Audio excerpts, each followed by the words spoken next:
Welcome to episode 13. This one breaks a lot of illusions people carry about relationships, favors, and support. The law is, when asking for help, appeal to people's self-interest, never to their mercy. This law stings because it reveals how idealistic most people are when it comes to getting help. We're taught to believe people will support us out of kindness, loyalty, or moral obligation. But in reality, Greene says, people act out of self-interest. Exactly. And when you understand that, the whole game changes. You stop begging, you stop guilt-tripping, and you start thinking strategically. What's in it for them? That's the core shift. You stop appealing to emotion and start appealing to alignment. You ask yourself, how can my success become useful to them? That's where real influence begins. And it's not cynical, it's clear.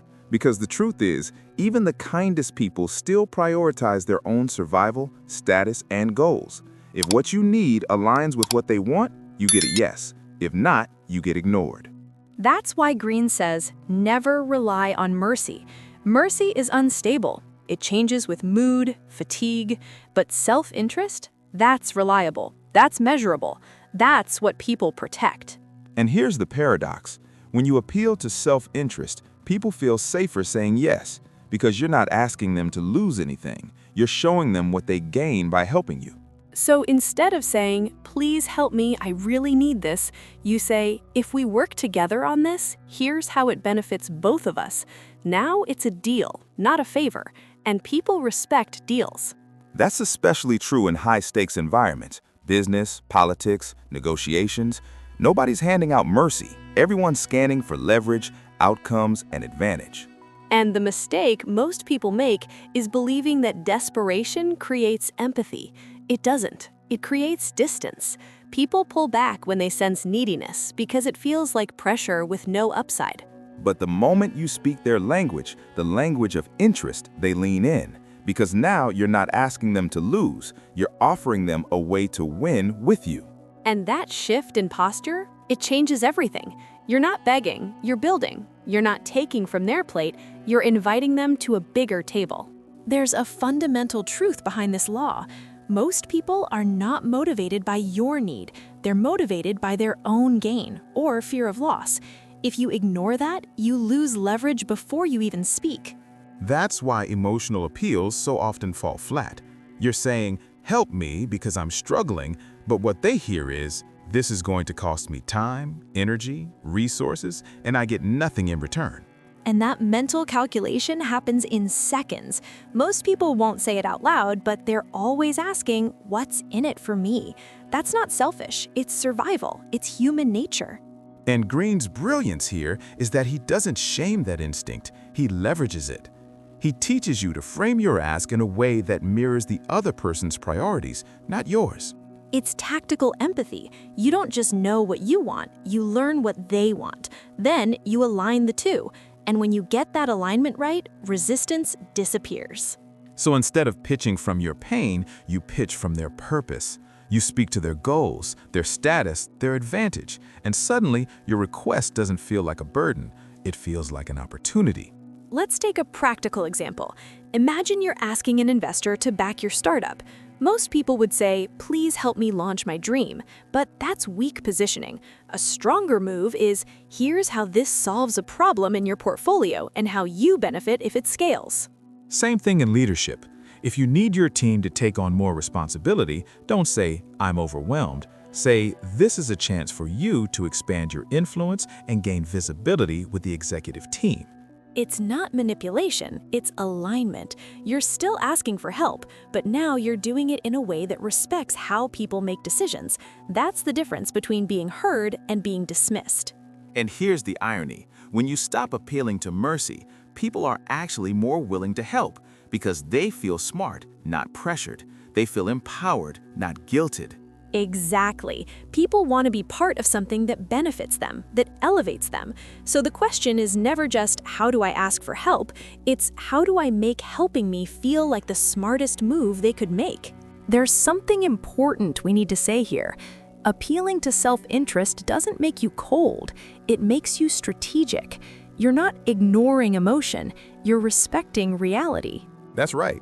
If you look at how real alliances are built, in politics, in business, even in personal relationships, they're built on mutually recognized value, not pity, not obligation, but mutual gain. And one of the fastest ways to elevate your influence is learning to identify what people value most. Sometimes it's money, sometimes it's recognition, sometimes it's access, stability, control, legacy. You find that and you build your ask around it. It's almost like building a custom message. One size doesn't fit all. What motivates one person will be irrelevant to another. So before you ask, you observe, you study, you listen. That's why the best communicators ask better questions. They uncover what matters before they make a request. That way, when it's time to ask, they're not guessing, they're offering. And offering is the right word here, because when you appeal to someone's self-interest, the energy shifts. You're not taking something from them, you're offering something through your request. It's subtle but powerful. You're reframing help as participation.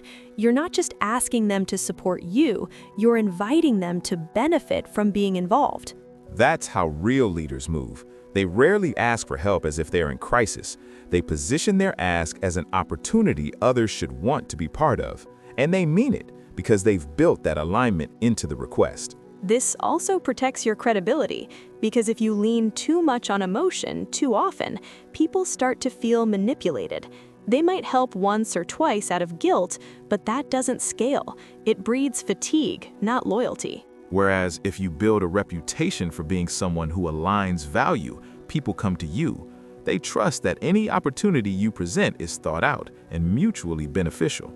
It's a different posture, a different energy, and it's how powerful people operate, not by pulling favors, but by positioning themselves as valuable partners. So the next time you need something, pause. Don't just ask, how do I get this person to help me? Ask, how can helping me move them forward too? That's the essence of Law 13. The real win isn't in convincing someone to say yes, it's in making sure their yes feels like a smart move for them. Let's get into some of the common mistakes people make when they break this law. And the first one is probably the most common: leading with desperation. Absolutely. The moment your request sounds like a cry for rescue, you put yourself in a weaker position. It triggers the other person's instinct to pull away, not because they're cruel, but because people fear being drained. It creates emotional debt. You're basically saying, help me because I can't do this without you. And that feels heavy. Most people aren't equipped or willing to carry that kind of weight. And even when they say yes, it's not a powerful yes, it's a reluctant one. They're helping out of discomfort, not alignment. That creates resentment and weakens the relationship over time. Another mistake is guilt tripping, saying things like, after everything I've done for you, or I thought I could count on you. That might get short-term compliance, but it burns long-term bridges. Because now you've made it personal, and when help becomes a test of loyalty, people feel cornered.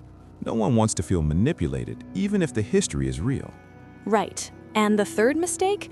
Making your request too vague. Saying, I need support without being specific or showing what the other person gains creates confusion. People don't move toward fog, they move toward clarity. That's where the law comes in. Appealing to self-interest requires clarity. You need to know exactly what you're asking, what result it creates, and how that result benefits them, not just you. That's how you flip the frame. Instead of help me, it becomes let's both win from this. You bring the other person into the solution, not just the sacrifice. And language matters here. Even small shifts from I need to here's what's possible if we change how the request lands. One sounds like a drain, the other sounds like an invitation. It's about respecting the person you're asking, respecting their time, their capacity, their ambition, and showing that you've thought about how this fits into their goals, not just yours. Because when someone feels seen, really seen in your request, they're more open, more engaged, more willing to move with you, not just for you. And that's how you build real allies, not by leaning on emotion alone, but by aligning value, timing, and purpose. That's what gives your words weight and your ask traction. Let's talk about how this plays out in high-performance environments, places where time, energy, and influence are currency. At that level, no one responds to guilt, they respond to leverage. Exactly. In elite spaces, whether it's business, politics, or competitive industries, emotion is respected only when it's tied to value. People are constantly assessing ROI, return on involvement. And that's why emotional appeals fall flat up there. If you walk into a boardroom saying, "I really need this opportunity," what they hear is, "You're going to cost us." But if you walk in saying, "Here's how I'll increase efficiency and improve your bottom line," now they're listening. It's not about being heartless, it's about being relevant. You prove your value by understanding their priorities and speaking to them fluently. That's how trust and respect are earned at the top. And honestly, it's refreshing. Because when you start thinking in terms of value exchange, not validation, your posture changes. You don't come in small, you come in prepared. This also affects how you're remembered. When you make a request and frame it around them, not you, you stand out. People aren't used to that level of awareness. They expect neediness. You show strategy.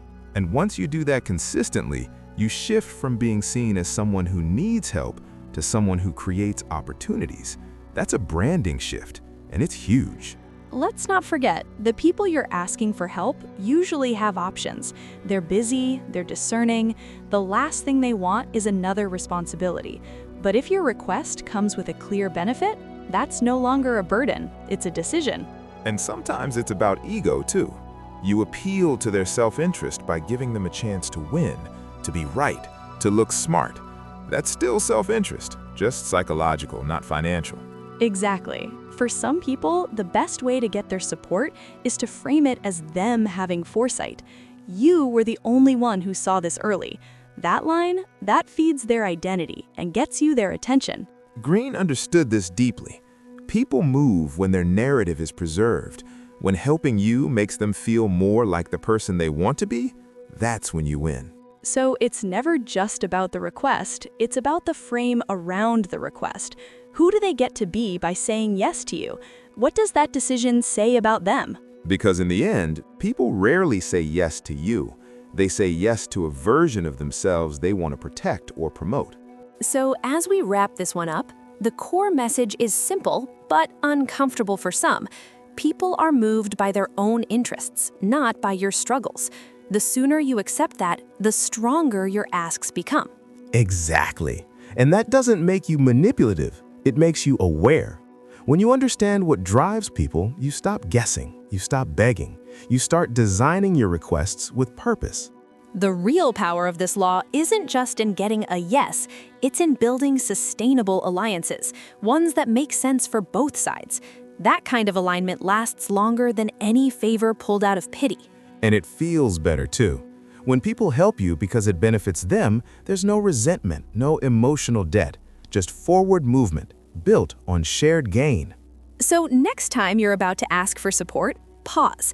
Ask yourself, what does this person really care about? What's their win in this?